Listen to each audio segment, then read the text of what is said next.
కనీసం కనీసం పవన్ కళ్యాణ్కి ఓటేస్తే రేపొద్దున భారతీయ జనతా పార్టీకి ఓటేయాల్సి వస్తుంది, మనం చర్చికి వెళ్ళే అవకాశం ఉండదు, ముస్లిమ్స్గా మనం మసీదుకి వెళ్ళే అవకాశం ఉండదు అని ఆలోచించాల్సినటువంటి బాధ్యత ముస్లిమ్స్కి ఉండదా, క్రిస్టియన్లకు ఉండదా, ఎస్సీలకు ఉండదా? అదేమనంటే రేపొద్దున మీకు సమస్య వస్తే నేను మోడీతో మాట్లాడతాను, లేక కంగారు పడమాకండి ఈ పోటుగాడు భరోసా ఇస్తున్నాడు. ఎవరికైనా నీ భరోసా? ఎవరికి నీ భరోసా? ముస్లిమ్స్ ఒక 5 ముస్లిమ్స్ని కూర్చోబెట్టి ఆ ముస్లిమ్స్కి నేను మోడీతో మాట్లాడతా, రేపు ఎల్లుండి మనకి పంచాయతీలు, మీ ప్యాకేజీల కోసం, మీ సీట్ల కోసం మీరు తెలుగుదేశం పార్టీతో భారతీయ జనతా పార్టీతో కలిసి ఎవరు కమ్యూనిటీ భావాలు దెబ్బతీస్తారు అని అడగాల్సిన బాధ్యత రాష్ట్రంలో ప్రజలకు ఉంది. నేను ఈ పదాలు వాడుతున్నందుకు చాలా బాధ అనిపిస్తుంది సోదరులారా, కానీ తప్పటం లేదు. ఎందుకంటే 100 కోట్ల రూపాయలు సంపాదించి ఆ 100 కోట్ల రూపాయలతోటి ప్రజల మీద ఒక మ్యానిపులేటెడ్ పాలిటిక్స్ కుమ్మరించి ఈ 100 కోట్ల రూపాయలని పెట్టుబడి పెట్టి ఈ 100 కోట్ల రూపాయలను 1000 కోట్ల రూపాయలుగా మార్చుకునేటువంటి ప్రయత్నం తెలుగుదేశం, జనసేన, భారతీయ జనతా పార్టీ రేపు చేయబోతున్నాయి. Of course YCP also. YCP ఈ ప్రజలు ఇచ్చినటువంటి అధికారాన్ని దుర్వినియోగం చేసి ప్రజల యొక్క డబ్బుల్ని ఎక్కడికక్కడ దోచుకొని ఈ రాష్ట్ర ప్రజల్ని మరొక భవిష్యత్తులో ఇంకో 30 సంవత్సరాలు డెవలప్ కానికుండా కుతికలు కోసేసినాయి. అయితే ఆల్టర్నేటివ్గా వస్తున్నటువంటి ప్రభుత్వం ఏం చేస్తుంది అని బాధ, ఏం చేయాలి, ఎవరు నిజాయితీగా వస్తున్నారా అంటే ఎన్నిక చేసుకోవటంలో నిజాయితీ లేదు, పరిపాలించటంలో నిజాయితీ లేదు, ప్రజలకి మాట ఇవ్వటంలో నిజాయితీ లేదు, ఇచ్చిన మాటను నిలబెట్టుకోవటంలో నిజాయితీ లేదు, మేనిఫెస్టోని ఇంప్లిమెంట్ చేయటంలో నిజాయితీ లేదు, ప్రజలతోటి, బలహీన వర్గాలతోటి, దళితులతోటి, ముస్లిమ్స్ తోటి, మైనార్టీలతోటి కనెక్ట్ అయ్యే విషయంలో ఏ విధమైనటువంటి రోడ్ మ్యాప్ లేదు. నేను ఎందుకు ఓటేయాలి అని సామాన్యుడు అడగాల్సిన పని లేదా? నేను అడుగుతున్నా మీ ద్వారా రాష్ట్ర ప్రజలని నేను వినయపూర్వకంగా కోరుతున్నా. అమ్మ, నేను మాట్లాడేది తప్పో రైటో, నేను మాట్లాడేదానికి బేస్ ఉందో లేదో, మీరు మాట్లాడుతున్నారు కదా మేము తెలుగుదేశం పార్టీకి, జనసేన పార్టీకి ఓటేయాలని, మీరు ఓటు వేయండి, ఎవరికైనా ఓటేయండి, నేను కాదనటంలా. కానీ ఈ వేసే ప్రతి ఓటు భారతీయ జనతా పార్టీలోకి వెళుతుందన్న విషయం మీరు గమనించమని కోరుతున్నా. ఈ రాష్ట్రంలో 18% ఎస్సీ ఓటింగ్ ఉంది, 7% 6% ఎస్టీ ఓటింగ్ ఉంది, 10% అంటే మొత్తంగా క్రిస్టియన్ను, ఎస్సీ, ఎస్టీ, ముస్లిం కలిపి 35% ఓటింగ్ ఉంది. ఈ 35% ఓటింగ్లో 1% ఓటింగ్ కూడా తెలుగుదేశం పార్టీ, జనసేన, భారతీయ జనతా పార్టీ కూటమికి పడకూడదు అని మనం నిర్ణయం తీసుకోవాల్సినటువంటి సమయం ఆసన్నమైంది. ఎందుకో తెలుసా? మీరు వేసే ప్రతి ఓటు కూడా మీకు సమాధి కోసం వేసేటువంటి ఇటుకని పేర్చుకున్నట్టే అని ఎస్సీలు, ఎస్టీలు, క్రిస్టియన్స్, ముస్లిమ్స్ గుర్తు చేసుకోవాలి. ఈ రాష్ట్రంలో భారతీయ జనతా పార్టీని మోడ్ మ్యాప్ అడిగి భారతీయ జనతా పార్టీ ఎలా చెబితే నేను అలా చేస్తాను, అవసరమైతే ఒక మంచి ముహూర్తాన్ని చూసి జనసేన పార్టీని నేను భారతీయ జనతా పార్టీ నరేంద్ర మోడీ ప్రధానమంత్రిగా ఉంటే కలిపేస్తాను అని చెప్పినటువంటి జనసేన పవన్ కళ్యాణ్ కోసం ఓటు వేయాలి అని చూసే ప్రతి ఒక్క ముస్లిం, ప్రతి ఒక్క క్రిస్టియన్, ప్రతి ఒక్క ఎస్సీ, ఎస్టీ ఒక్కసారి ఆత్మవిమర్శ చేసుకోమని కోరుతున్నా. నేను మీ ఇంట్లో బిడ్డగా కోరుతున్నా, మీ అన్నగా, మీ తమ్ముడిగా కోరుతున్నా. ఒక్కసారి మీరు ఆ ఓటు వేసే ముందు ఆలోచించేయండి. ఈవెన్ ఈ పార్టీతో కలిసి వెళ్తున్న తెలుగుదేశం పార్టీని కూడా. ఎందుకు అంటే తెలుగుదేశం పార్టీ, చంద్రబాబు నాయుడు గారు ఒక అద్భుతమైనటువంటి బిరుదుకి పర్ఫెక్ట్ సూటబుల్, దళిత ద్రోహి. ఎందుకు అంటే దళిత బిడ్డల ఓట్లతోటి 14 సంవత్సరాలు ముఖ్యమంత్రిగా ఎదిగినటువంటి చంద్రబాబు దళిత బిడ్డలని నిర్దాక్షిణ్యంగా చీల్చి ఎస్సీని రాజ్యాధికారంలోనికి రానియకుండా 20%గా ఉన్న ఎస్సీలని మాలా మాదిగా అంటూ చీల్చి ఖండాలుగా నరికేసి ఈ కమ్యూనిటీ భవిష్యత్తులో రాజ్యాధికారానికి రాకుండా ఒక అద్భుతమైనటువంటి కాంక్రీట్ గోడ, చైనా గోడ లాంటి గోడ కట్టినటువంటి దళిత ద్రోహి చంద్రబాబు నాయుడు కాదా? మీ వల్ల కదా ఎస్సీలు, క్రిస్టియన్, మాలా మాదిగా కలవకుండా పోయింది. అరే నేను ఎక్కడికన్నా వెళ్ళని, శ్రావణ్ కుమార్ నువ్వు మాలా మాదిగా, శ్రావణ్ కుమార్ మీరు మాలా, I'm very sorry to say, ఎవరు ఏ కమ్యూనిటీలో పుట్టాలని అనుకుంటారు? నేను అనుకొని పుట్టాను ఒక కమ్యూనిటీలో, మీరు అనుకొని పుట్టారు ఒక కమ్యూనిటీలో. చంద్రబాబు నాయుడు గారు కమ్మకులంలో పుట్టాలని అనుకున్నారా?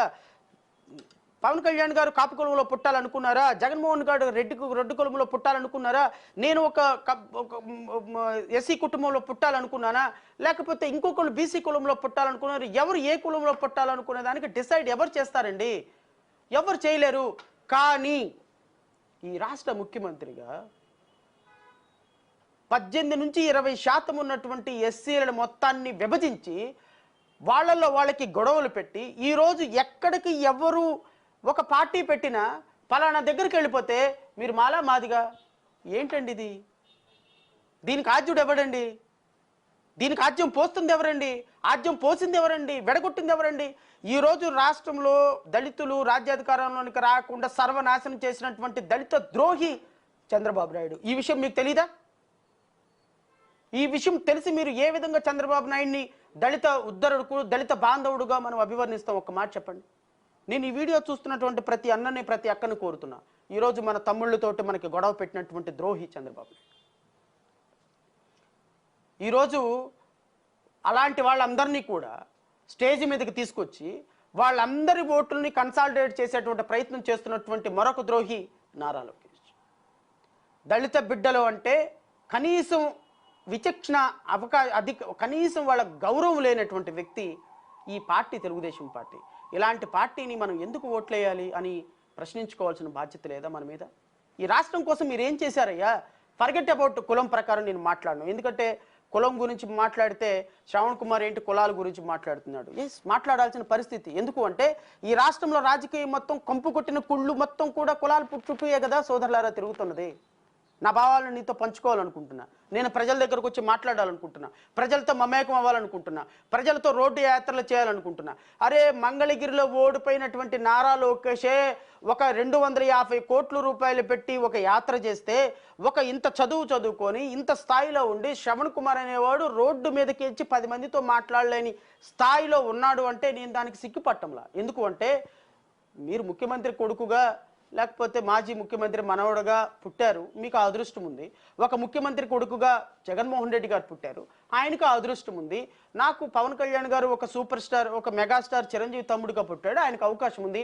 నేను ఒక సాధారణమైనటువంటి కరెంట్ ఆఫీస్లో ఎంప్లాయీగా పనిచేసే లైన్మెన్ కొడుకుగా పుట్టినాను కాబట్టి, ఒక సాధారణమైనటువంటి దళిత కుటుంబంలో పుట్టాను కాబట్టి నాకు అవకాశం లేదు, నాకు వెనక పెట్టుబడి పెట్టేవాళ్ళు లేరు, నాకు 10 రూపాయలు ఇచ్చేవాళ్ళు లేరు. కాబట్టి ప్రజలతో నేను ఈ విధంగా మాట్లాడుతున్నా.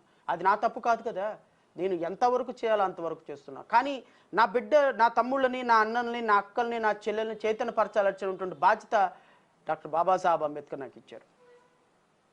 కాబట్టి నేను ఈ వీడియో ద్వారా మీతో చెప్పాలనుకున్నటువంటి ఒక స్పష్టమైన సూటి ప్రశ్న ఏంటి అంటే, ఈ రాష్ట్రంలో కులాలని విభజించి, ఈ రాష్ట్రంలో మతాలను విభజించి, ఈ రాష్ట్రంలో ఇచ్చినటువంటి మేనిఫెస్టోని అమలుపరచకుండా నేను తెలుగుదేశం పార్టీని డైరెక్ట్గా అడుగుతున్నా, సార్ మీరు ఇచ్చినటువంటి మేనిఫెస్టో 2014లో ఇచ్చినటువంటి మేనిఫెస్టో ఒక్కసారి మీ వెబ్సైట్లో, అధికారిక వెబ్సైట్లో ఉందా?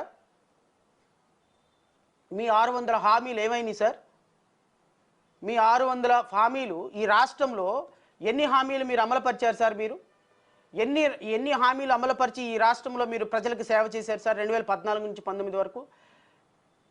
చేతగాక చావలేక పెట్టినటువంటి మేనిఫెస్టోను కూడా అమలుపరచలేక అధికారిక వెబ్సైట్లో నుంచి తొలగించి ఈరోజు మేము ఏం చేశామో 2014 నుంచి 19 వరకు అదే 24లో అధికారంలోకి వస్తే చేస్తాము అని చెప్పలేని, చావలేని చవట దద్దమ్మ సన్నాసులు మీరా ఈ రాష్ట్రంలో ఓట్లు అడిగేటువంటి స్థాయి ఉన్నది.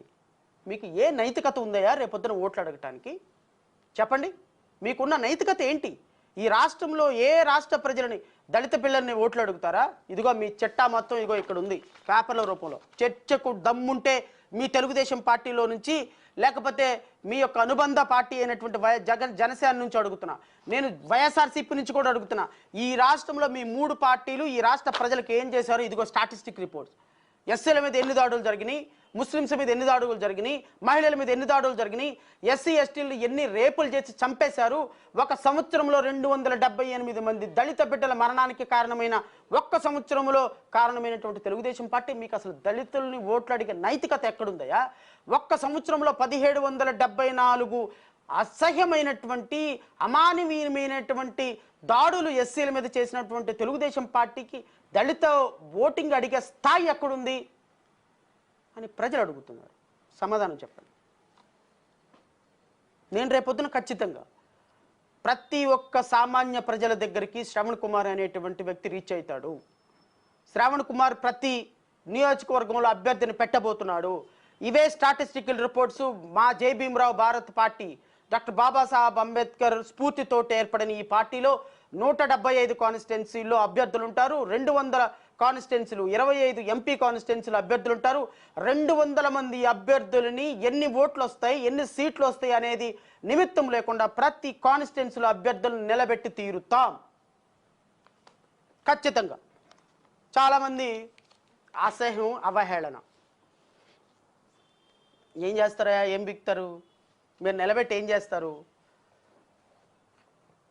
సరే, మీకు అభ్యర్థులు దొరికారు, ఏ కాన్స్టిట్యున్సీలో నిలబెట్టి ఏం చేస్తారు? ఎవరు ఏం చేస్తారో, ఏమి చేయబోతామో 2024లో రాష్ట్ర ప్రజలు ఖచ్చితంగా సమాధానం చెప్తారు. రాష్ట్ర ప్రజలు ఖచ్చితంగా సమాధానం చెప్తారు.